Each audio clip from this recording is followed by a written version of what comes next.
Star Wars Squadrons is the first game to bear the subtitle since Star Wars Rogue Squadron 3, Rebel Strike in 2003, and it was clear from my 4-hour play session that developer EA Motive aren't shying away from Rogue Squadron's core, motive, to capture the sheer, unbridled joy of fantasy space combat.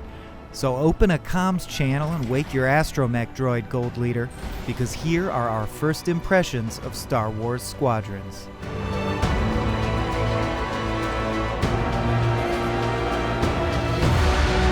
Right out of the Stargate, the good news is that the flying and combat in Squadrons felt solid.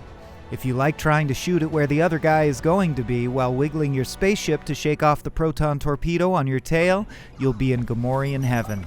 The game's targeting system is effective and fairly intuitive, and although it's been a minute since I got my dogfight on, I immediately flashed back to my Rogue Squadron days. Targeting and strafing a turret on the surface of a Star Destroyer, chatter between me and my teammates, jumping from one level to the next, the retro propaganda-inspired cutscenes, the detailed sounds of lasers and explosions I shouldn't actually be able to hear in space. It all felt right. And although I was far from an ace pilot by the end of play, the number of additional systems woven into the combat loop promised a depth that advanced players will certainly appreciate. It was clear that with practice, I could become a much more formidable force for good and/or evil. Developers included power management, optional front and rear shields, customizable ship loadouts, the ability to drift, and a wide variety of guns and gadgets that all provide different tactical options. My session included primarily multiplayer, but we did get to play through the prologue of the single-player campaign, which was told in a now familiar style from the dual vantage of both a New Republic and Empire pilot. I won't spoil any details, but what we got to play definitely whetted my appetite for more. Inhabiting the actual cockpit, which doubles as the player's HUD, also added to my immersion, and quickly bonded me with the pilot I had randomly slapped together from about 16 different template options.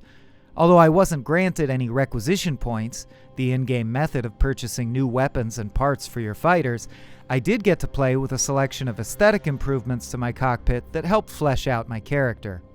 But the star of the show is the fleet battle, an epic, sweeping match that plays out in multiple phases.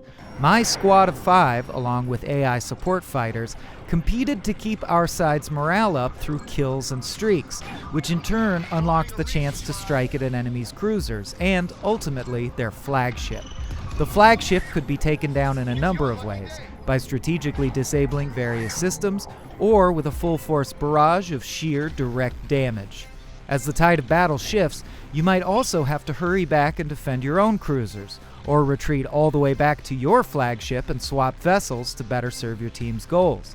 The structure was plenty engaging, and I found myself eagerly and easily bouncing from objective to shifting objective. EA Motive also showed off a strong dedication to crossplay. They've lowered the barrier to entry as much as possible, allowing full crossplay and voice chat between consoles, PC, and VR headsets. If you're a fan of multiplayer team sports, you could have a lot of fun putting together a squad of fighter pilot friends and taking a run at becoming the scourge of the servers. Squadrons knows what it's about. Its path is as narrow and thrilling as any Death Star trench run. This game is for players who love space combat and want to do an awful lot of it until they're very, very good at it. Like a round of Overwatch or Mario Strikers, I found myself wanting one more chance to prove what I'd just learned, to hone my technique. So if you yearn for a return to simpler days, but with a few new monkey wrenches thrown into the works to keep things interesting, Squadrons has a seat waiting. Party on, dude! Summer is here, and with it, the biggest show in entertainment, Comic-Con. And this year, it's on IGN. Starting July 22nd, IGN is giving you a front row seat to the geekiest celebrity panels. I love this show! The coolest merch, the latest trailers, and the biggest reveals from across the world of movies, TV, and comics. Whoa! Catch all 5 days of Comic-Con at home on IGN and IGN1 on Samsung TV Plus.